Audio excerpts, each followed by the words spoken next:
آگہی ہو، Warren کرنا ہی ہو، بلکہ اب کوئی منزل وہ آ گئی ہے جس میں اب تصادم ناگزیر ہو جائے گا کہ یہ کہہ دیا کہ اچھا بھائی اب تمہارا میرا کوئی تعلق نہیں رہا، وجرن جمیلہ. اور اگلی بات واضح کر دیتی ہے جو میں 3 درسوں سے کہتا چلا آ رہا ہوں کہ یہ منزل کون سی تھی، اب ٹکراؤ کس بات سے تھا. میں پھر دہرا دوں کہ یہ جو انقلاب کی آواز بلند کر رہے تھے نبی اکرم صلی اللہ علیہ وسلم، اور اس کو برپا کرنے کے لیے یہ عملی جدوجہد ہو رہی تھی، اس میں ان قریش کا باقی کچھ نہیں بچتا تھا. قریش قبیلے کے اعتبار سے وہ جیسے آج کل کی ہمارے برادریوں میں اور ان میں ذاتوں اور گوتوں میں وہ سید ہو جاتے ہیں نا، قریش تو پوچھو نہیں کہ اپنے قبائل میں ان کا کتنا مقام ممتاز تھا نسبی اعتبار پر، صرف قریشی ہونا. ادھر یہ کیفیت، ادھر اس انقلابی آواز کی یہ کیفیت کہ حضرت عمر فاروق رضی اللہ تعالیٰ عنہ بلال کو سیدنا بلال کہتے تھے، حبش کا رہنے والا سے حفام معاذ اللہ، غلام آزاد کردہ. اور وہ قریش کے بھی اتنے ممتاز گھرانے کی اتنی بڑی شخصیت، اور یہ ان کا تو ایک تو نہیں تھے نا، یہ سب کی یہ صورت کہ وہ اس قسم کے غلام کو بھی اپنا سردار کہہ کے پکارتے تھے. مساوات انسانیہ کی تو یہ کیفیت، تو قریش سے تو یہ کچھ چھن جاتا تھا. کعبے کی تولیت یہ کوئی چھوٹی چیز نہیں تھی صاحب، اس سے ان کو اتنا بڑا مقام حاصل ہو گیا تھا کہ وہ رحلت الشتاء والصیف اس ملک میں ان حالات میں جہاں کسی کا کچھ محفوظ ہی نہیں رہا کرتا تھا، اور کارواں تو دن دہاڑے لٹ جایا کرتے تھے. ان کے کارواں قرآن نے خود بتایا کہ سردی اور گرمی میں رواں دواں رہتے ہیں، کوئی ان کی طرف آنکھ اٹھا کے نہیں دیکھتا. کوئی چھوٹی چیز نہیں تھی یہ تجارت، اور اتنی محفوظ تجارت، نسبی افتخار، تولیت کعبہ کی مہاجنی جسے کہتے ہیں آپ. بنارس کے پنڈت ہی کم نہیں ہوتے تھے، اس سے پیشتر اوقاف بننے سے پیشتر یہ بڑے بڑے مزاروں کے مجاور جو تھے پوچھو نہیں وہ کیا ہوتے تھے. یہ سب کچھ تھا قریش کا. اس انقلاب میں اس میں سے کچھ بھی باقی نہیں بچتا تھا. اور اگلی آیت نے بات واضح کر دی کہ یہ ٹکراؤ کن سے ہو رہا تھا. کہا واہجرنی، ان سے الگ ہو جا، قطع تعلق کر دو. اور اگلی بات ہے وَذَرْنِي وَالْمُكَذِّبِينَ أُولِي النَّعْمَةِ وَمَهِّلْهُمْ قَلِيلًا، انہیں چھوڑ دو، تم ان سے الگ ہو جاؤ، میں نپٹ لوں گا ان سے. خدا کہہ رہا ہے. آپ سوچ لیجئے کہ جن سے نپٹنے کے متعلق خدا کہہ دے کہ تم تو الگ ہٹ جاؤ تو میں ان سے نپٹ لوں گا. میں نے کہا تھا اس آیت میں ساری بات واضح ہوگی کہ یہ کون تھے. مکذبین پہلے تو یہ کہا، بات پہ یہ کہنے والے کہ یہ بالکل جھوٹ کہتا ہے کہ ہمارے نظام میں تباہی آ جائے گی، بربادی آ جائے گی خدا کی طرف سے. میں یہ بالکل غلط ہے، یہ جھوٹ ہے. کون تھے یہ کہنے والے؟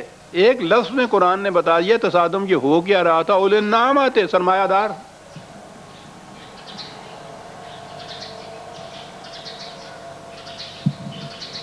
یہ سرمایہ داروں کو کیا کھلبلی مر گئی تھی؟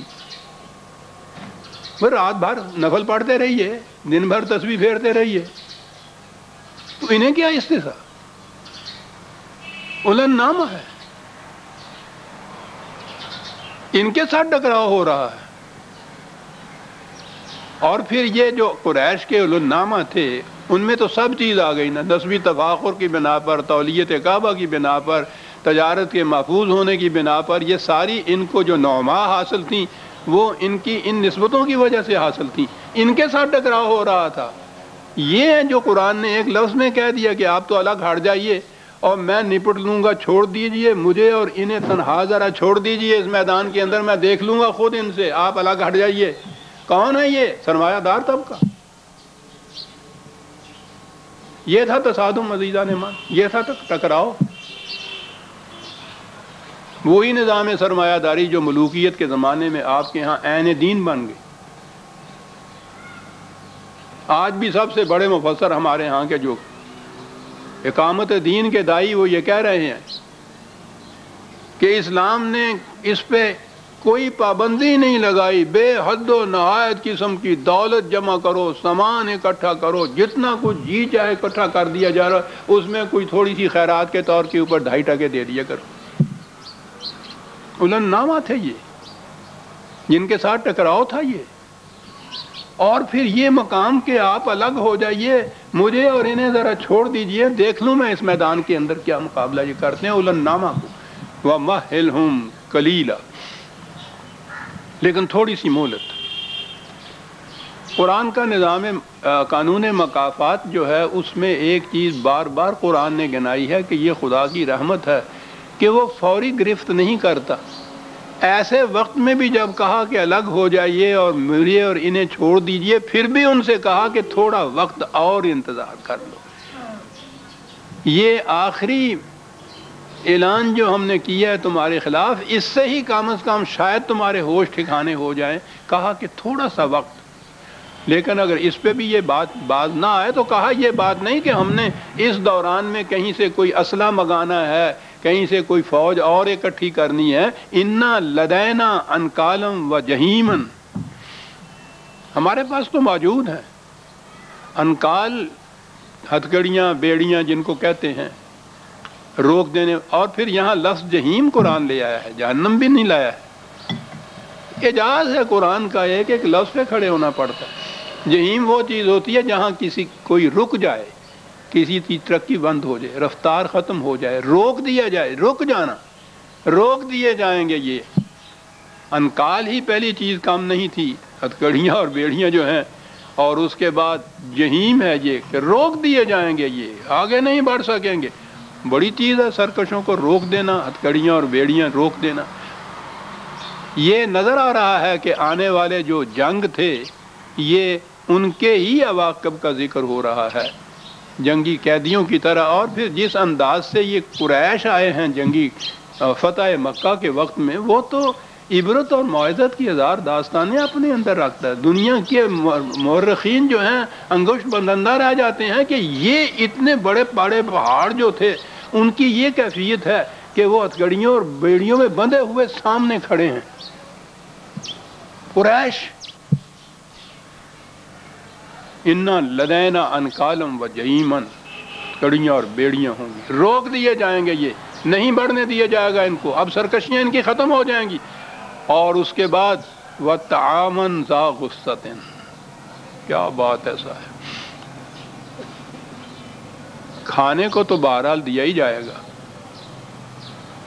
یہ چونکہ الن نامہ تھے نا، بڑے ناز و نعمت والے، بڑی دولت والے، بڑے کیپیٹلسٹ، بڑے بڑے سرمایہ دار ان کے ہاں تھا، تو پوچھو نہیں۔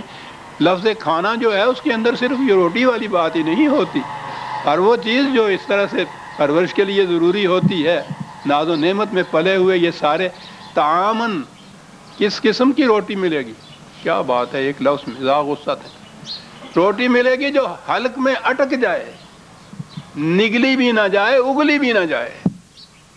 اے طائر لاہوتی، اس رزق سے موت اچھی جس رزق سے آتی ہو پرواز میں کوتاہی، یہ ملے گا، حلق میں اٹک جائے گا، نگل نہیں سکیں گے، اگل نہیں سکیں گے۔ کیا بات ہے صاحب، عذابًا علیما، کتنا دردناک ہوگا، کتنا درد انگیز ہوگا یہ عذاب ان کے اوپر۔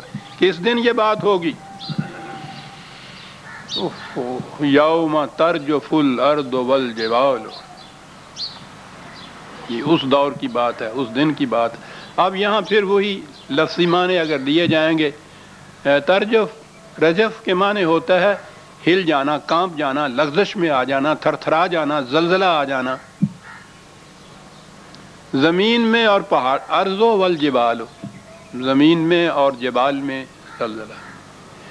اب اگر اس کے معنی یہ لفظی لغوی جسے کہتے ہیں مجازی نہ لیے جائیں تو زمین اور جبال میں آ جائے گا، تو بات یہاں پہ اعتراض پہ آتی کہ جب زمین میں زلزلہ آئے گا تو یہ پہاڑوں پہ نہیں خود آئے گا،